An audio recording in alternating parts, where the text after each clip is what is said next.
What's up, guys, and welcome to another movie review. Today, we're going to be reviewing Life in a Year, which is a film that features Jaden Smith, which is the reason why I decided to watch it because I thought I was going to laugh. Imagine my surprise. If you're new here, make sure you subscribe and hit the notification bell so you can get notified every time we release a new video. So, Life in a Year. Downsides of this movie. It's a romance, and that depends on who you are. Some of us are romance haters. This was actually a good one, much to my surprise. I mean, last time I saw Jaden Smith, he was giving me nightmares.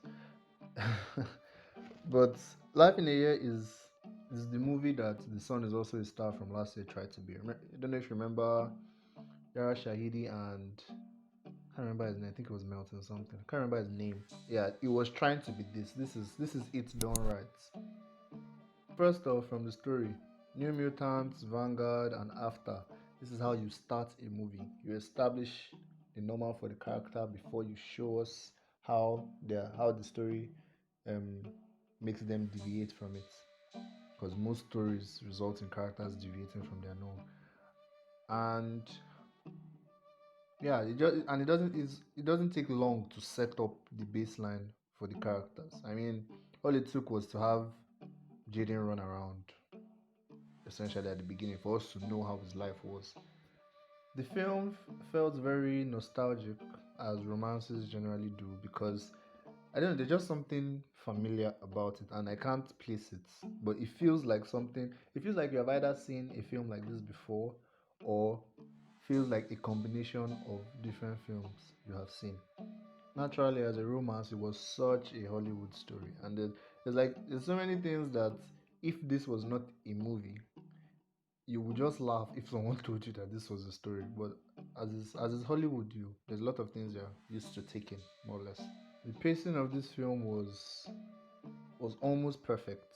I mean, it was very good, and the dialogue felt very natural most of the time. I feel like there were a lot of points where they forced rhythm or rhyme from Jaden's characters, like what he was saying. Like sometimes he's talking and he breaks into a kind of rap, so that makes sense. Well, not sometimes. I think that happened once, but then sometimes he's talking and there's rhythm. It's almost as if he's rapping. It was weird to me, anyways. It kind of pulled me out of it a bit. Made it feel more like made it more obvious that it was just a performance. I don't know. And like these things, but the farther behind in your consciousness it is, the better. The film was also surprisingly fun. I'll be funny, both really. I mean, considering if you read the synopsis, it seems like something that's going to be very serious. Like if I stay,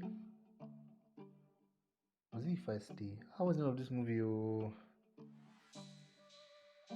ah, I can't remember. Shout out that two people had cancer and they fell in love. If you remember the name of the movie, please comment. I can't remember it right now.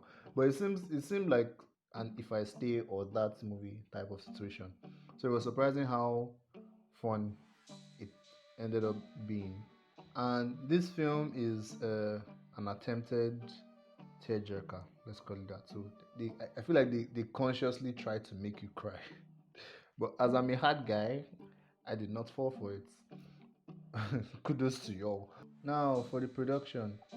I feel like this film is proof that you don't have to blow minds with every aspect of the film because the filming was just conventional, and then the soundtrack was actually very fitting. It was very well. Someone who understands both music and filmmaking was involved in this soundtrack, so it was very well put together with the film.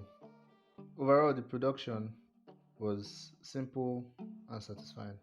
Now, onto the performances. The biggest surprise of this film, for me anyways, is that Jaden is actually a decent actor. The only thing I've seen him act since Karate Kid was After Earth. So I just assumed maybe maybe the acting genes didn't exactly flow down or something. But Jaden was actually pretty good. Cara Delevingne or Delevingne, seems like it should be Vin. She was amazing, and that is no surprise. I don't even know what I've seen her in. I just know that everything I've seen her in, she was very good. Well, except Suicide Squad. Oh, and then Neal was here after the hot mess that was Fatal Affair. I think that came out like April this year. Very, very sad, very tragic movie. And she wasn't bad actually. She did pretty decently. Her character didn't have much to do, so that helped, I guess. But she wasn't bad here. In fact, I found myself wishing she had more to do over the course of the film, although they made her a bit more active towards the end. So the acting was decent across the board. Overall, this is the best thing I've seen in like the last 2 months. I mean, the only thing I've recently watched that I think is better than this is Tenet. And uh, I recently found out that people apparently watch romantic or romance movies for Christmas for some reason. Don't know why you want to torture yourself like that. But if that's your thing, this is definitely a good one to watch. So this is something I would strongly recommend. So for rating, this is first class. If you disagree, bite me. We've come to the end of this video. Let me know what you think of the movie in the comment section, and if you haven't seen it, definitely go and see it. Leave a like, subscribe, and please share with your friends, and we'll see you in our next video.